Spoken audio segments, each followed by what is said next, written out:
Olá, boa noite. Meninos gostam de carro, meninas de princesas. Eles podem trabalhar, elas devem fazer as tarefas domésticas. Esses são alguns estereótipos de gênero que são estabelecidos por adultos e impostos às crianças. Será que são falas inocentes e coerentes? Será que elas podem virar machismo, homofobia? Na edição de hoje a gente busca essas respostas para falar de desigualdade de gênero na infância.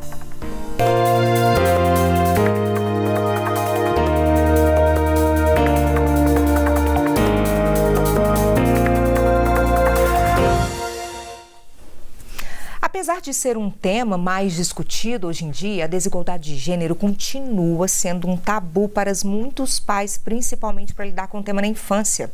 E às vezes, eles mesmos nem sabem como abrir espaço para esse diálogo e conduzir um tema que pode sim ser desafiador por inúmeros motivos.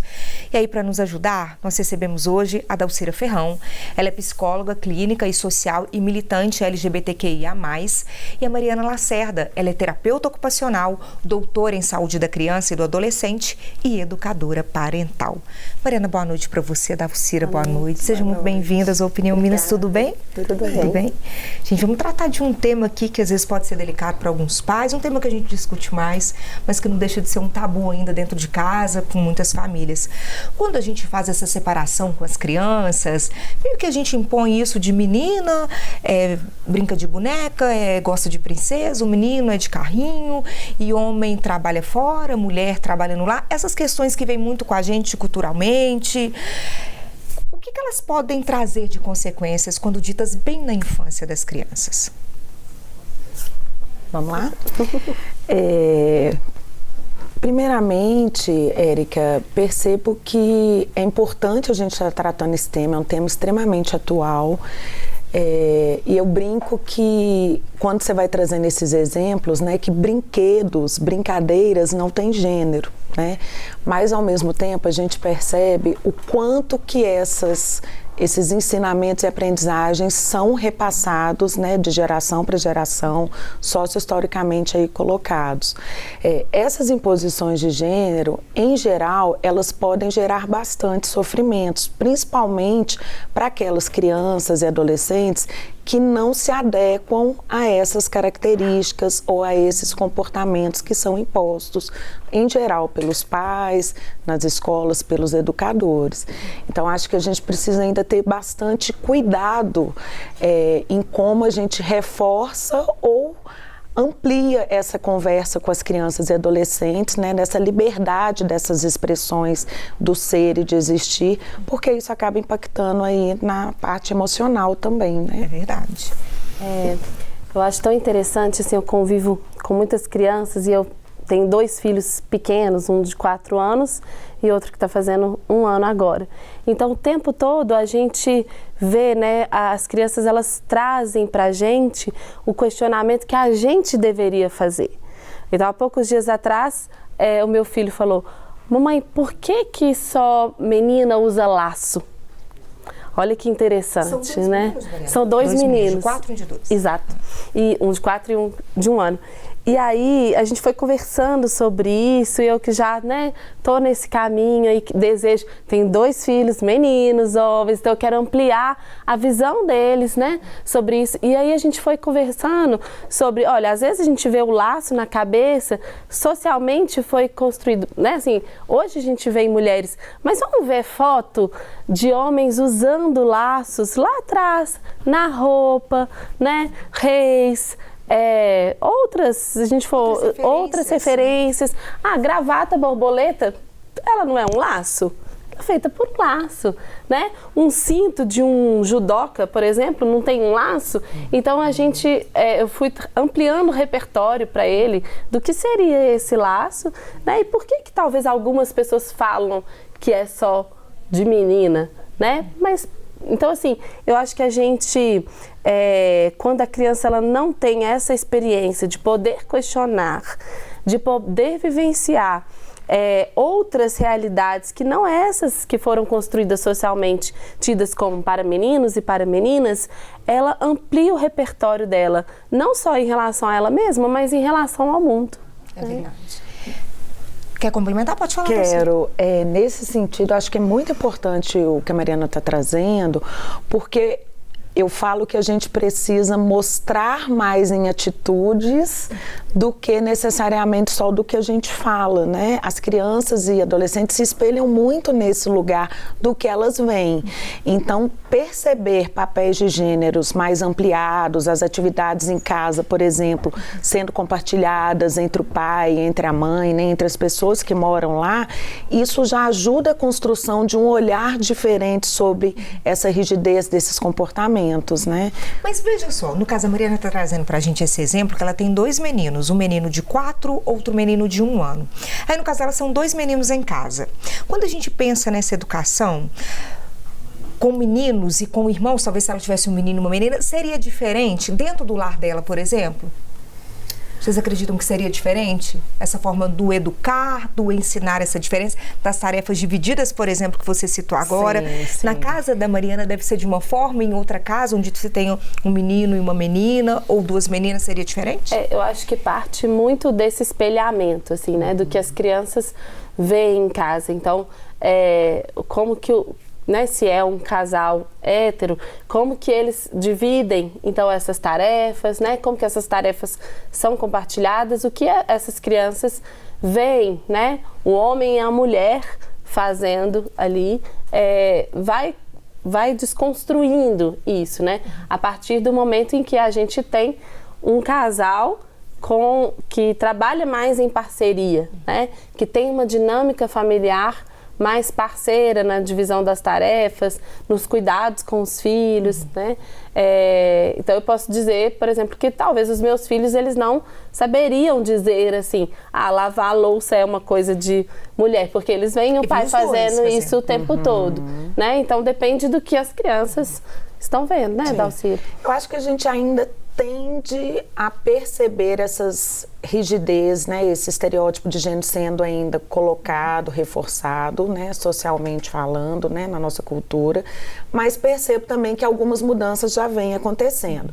Isso obviamente vai variar, né, de família para família, de criação para criação, né, e pensar também a escola como esse segundo momento aí dessa interlocução sobre essas imposições, essas cobranças de gênero, porque mesmo os filhos de Mariana que estão recebendo uma educação mais aberta nesse sentido, eles vão ser questionados, interpelados em outros espaços sociais, do que são tarefas e atitudes e posturas e comportamentos esperados de meninos e de meninas. E aí, se eles não têm essa base de dentro de casa, eles também ficam confusos, né? E mesmo as escolas mais, vamos dizer assim, mais atuais, né, menos tradicionais, ela é feita de pessoas, né? E todo ambiente feito de pessoas, a gente traz, né? A gente leva para o nosso ambiente de trabalho, muitas vezes, a nossa experiência pessoal, né? A nossa história de vida, o repertório que a gente tem de bagagem, né? Dentro dessa lógica. E não é incomum a gente, né? Eu que trabalho diretamente com famílias, receber famílias que às vezes têm a mente, né, mais aberta e que já entenderam sobre a importância da gente desmistificar esses estereótipos, trazerem, olha, lá na escola foi dito isso, né, como que eu posso trabalhar com meu filho. Então não é incomum, né, às vezes pega a gente de surpresa. E eu acho que a gente precisa ir fazendo esse movimento de formiguinha, né, que estamos vivendo essa mudança e como que em cada espaço onde a gente vive, a gente pode ser uma contribuição para fazer essa diferença. Quando você perguntou dos impactos, eu lembrei de um caso que eu acompanhei recentemente, assim, não acompanhei eu trabalhando mesmo com a família, mas, né, soube de uma criança, um menino, que desejava muito fazer aula de balé na escola.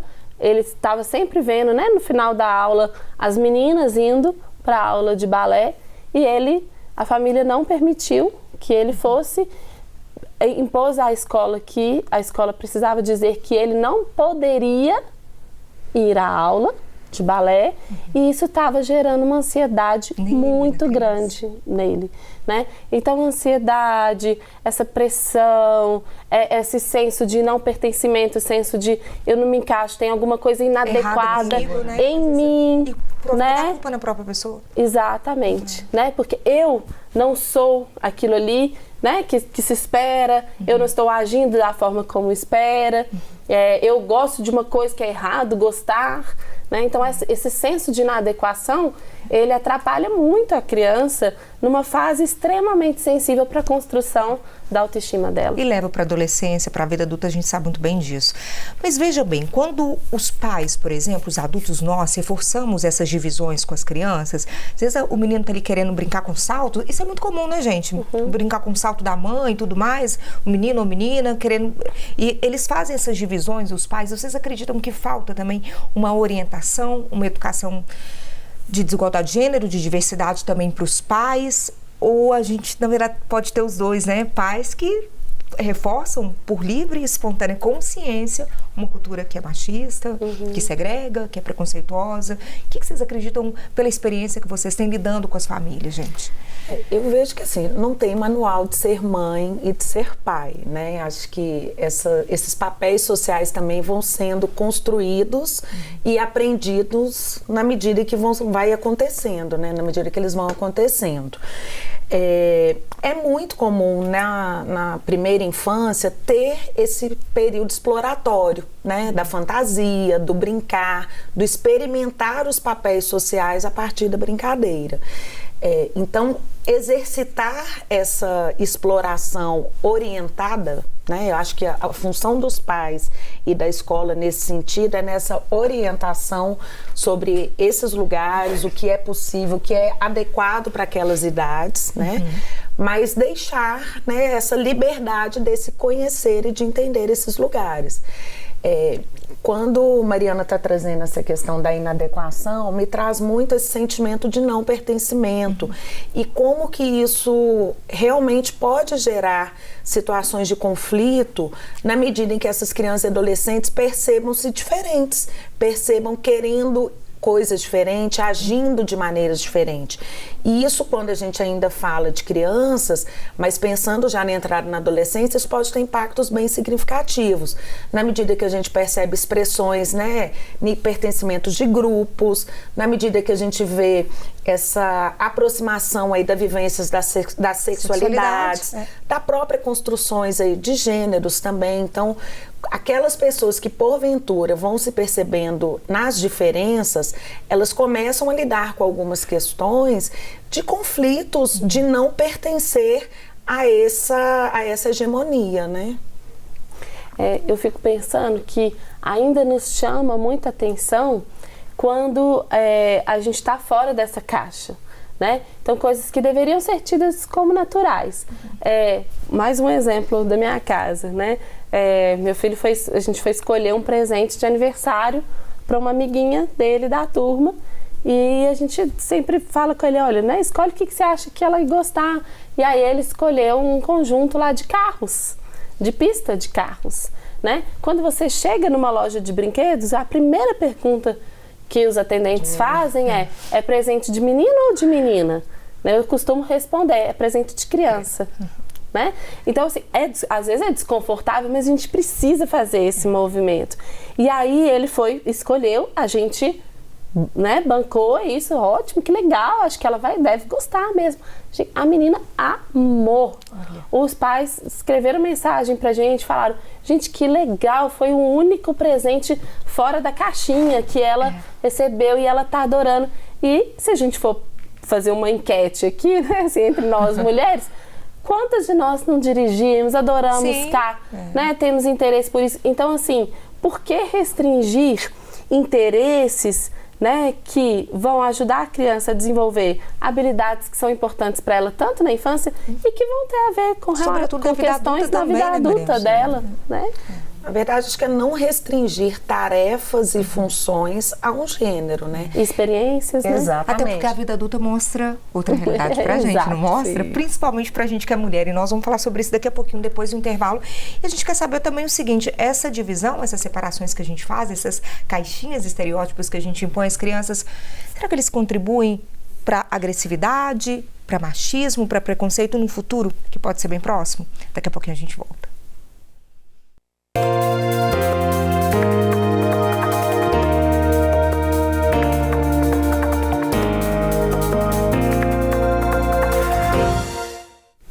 Desigualdade de gênero na infância. Como as falas que escutamos quando crianças trazem peso à nossa adolescência e à vida adulta? Será que elas induzem, reforçam ou estimulam machismo e homofobia, por exemplo? Hoje com a gente a Dalcira Ferrão, ela é psicóloga clínica e social e militante LGBTQIA+, e a Mariana Lacerda, ela é terapeuta ocupacional, doutora em saúde da criança e do adolescente e educadora parental. Vamos responder essa pergunta agora. Será que esses estereótipos, essas caixinhas que a gente impõe às crianças logo na infância, reforçam, induzem ao machismo, preconceito, agressividade, homofobia? Podem induzir ou não? Acredito que sim, né? A gente participa ainda, né, de uma sociedade machista, patriarcal, racista, LGBTfóbica, e na medida em que a gente cobra determinados papéis que estão rígidos nessa postura, né, do ser homem, do ser mulher, e com determinadas exigências a partir daí, isso sim pode gerar situações de opressão, principalmente para aquelas pessoas que não se percebem nessas características, né? A gente já vem, né, numa construção social, como a Dalcira falou, machista, homofóbica, né, racista. Então, esses estereótipos, eles reforçam continuamente, né, esse lugar, esse espaço de violência, de agressividade, na medida que a gente tem também muito da visão, assim, de que, por exemplo, as mulheres, né, coisas de mulheres são frágeis, são delicadas demais, são suaves demais, e do homem é o contrário, né? É forte, viril, consegue tudo. Essas características, né, elas entram em conflito e geram a violência, né, muitas vezes. Então, se eu tenho alguma coisa, algum interesse que é mais delicado, que é parecido com o feminino, eu não posso ter, porque isso representa a mulher. Isso gera violência em todos os sentidos. Para a criança, para o adolescente que está nesse lugar, né, se sentindo dessa forma, buscando aquele interesse, buscando aquela habilidade, para as mulheres, da forma como elas são vistas, né, e colaborando para a manutenção dessa desigualdade. É interessante porque, por exemplo, o machismo, ele vai impactar tanto mulheres como os homens, né? As mulheres nesse sentido de cobrar o que se espera dessa postura, né, romantizada, delicada, frágil, e dos homens nesse lugar de não expressão dos sentimentos, de ter que ser forte.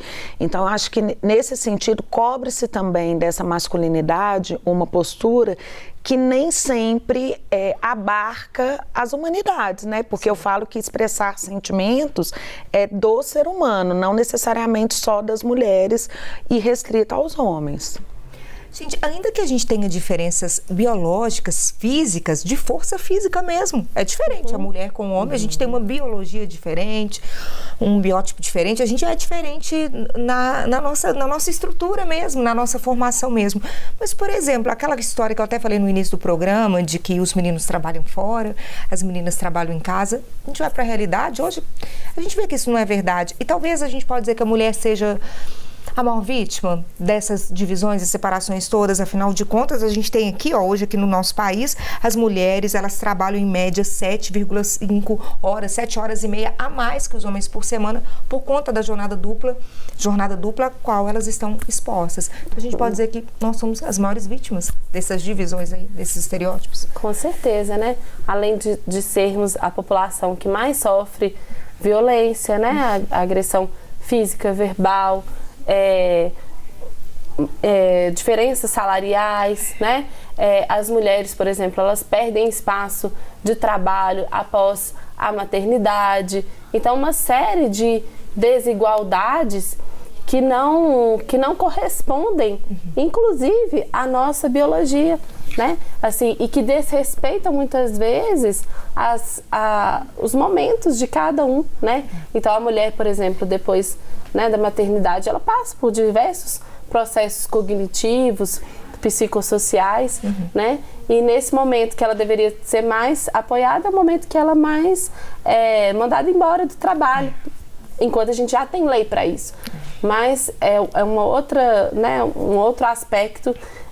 Eu acredito que as mulheres sofrem muito mais mesmo. E em relação aos homens, assim, a gente tem essa questão, né, de que os homens não aprenderam a expressar as emoções, mas é interessante.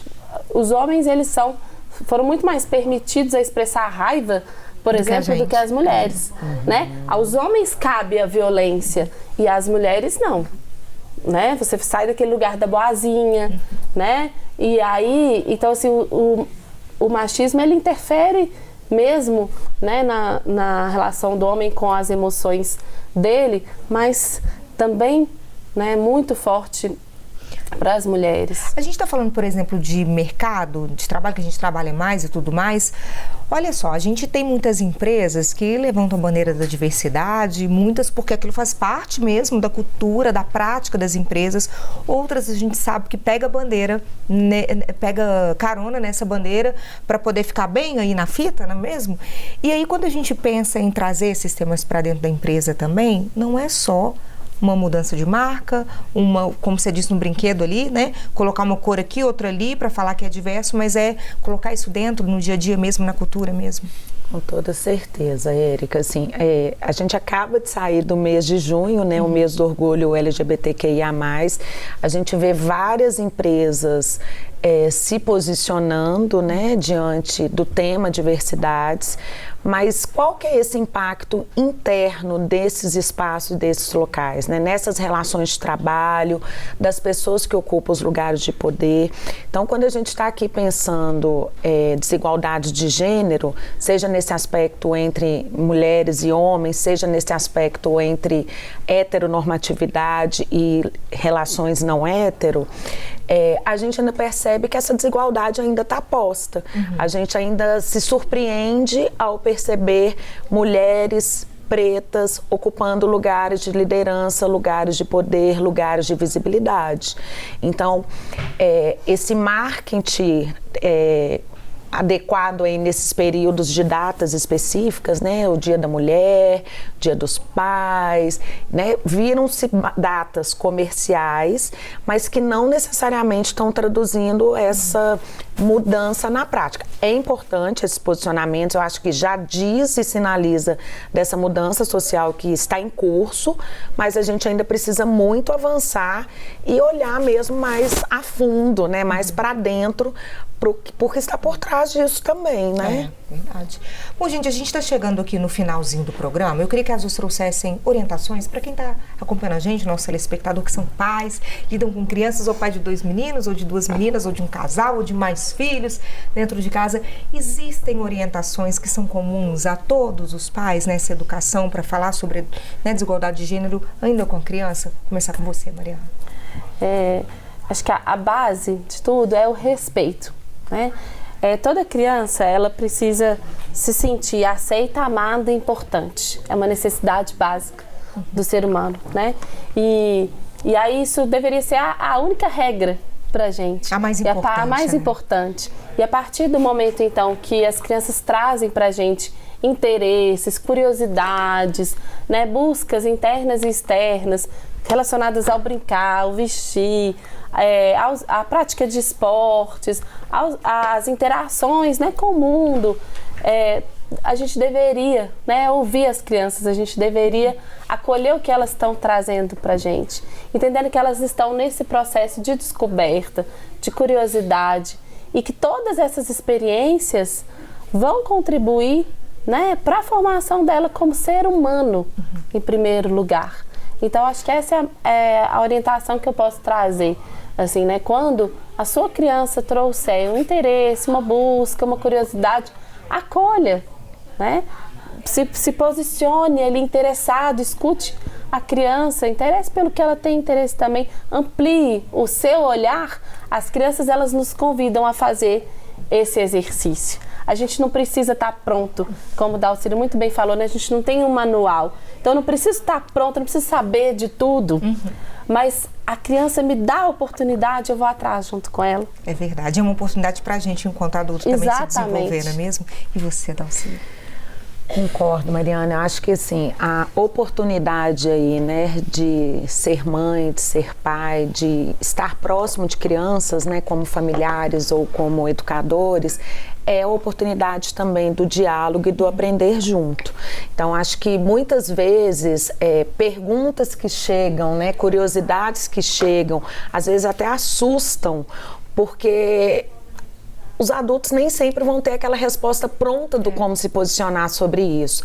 Mas é importante acolher, entender e participar junto dessa construção, pensando escola e família como fundamentais nessa constituição, né, da identidade, nesse período do ciclo de desenvolvimento.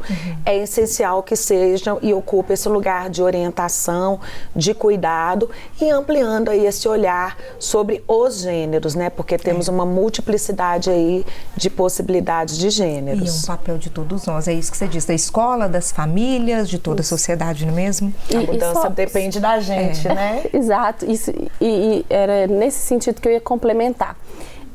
Quando nós já estivermos nesse lugar, né, que a gente também provoque outros espaços. A escola, a loja de brinquedos. Para poder fazer essa discussão também. Exato. Não é mesmo? Gente, Mariana, muito obrigada pela participação aqui com a gente. Prazer te receber. Dalcília, muito obrigada. Prazer te receber aqui. Obrigada pela discussão de hoje. Uma boa noite para vocês. Boa noite. E obrigada a você também pela companhia. A partir da semana que vem eu estarei de férias, mas eu retorno em agosto aqui com você.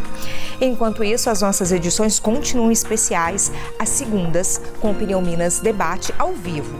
E seguem durante toda a semana. Uma ótima noite para você, um bom fim de semana e até meu retorno. Tchau, tchau.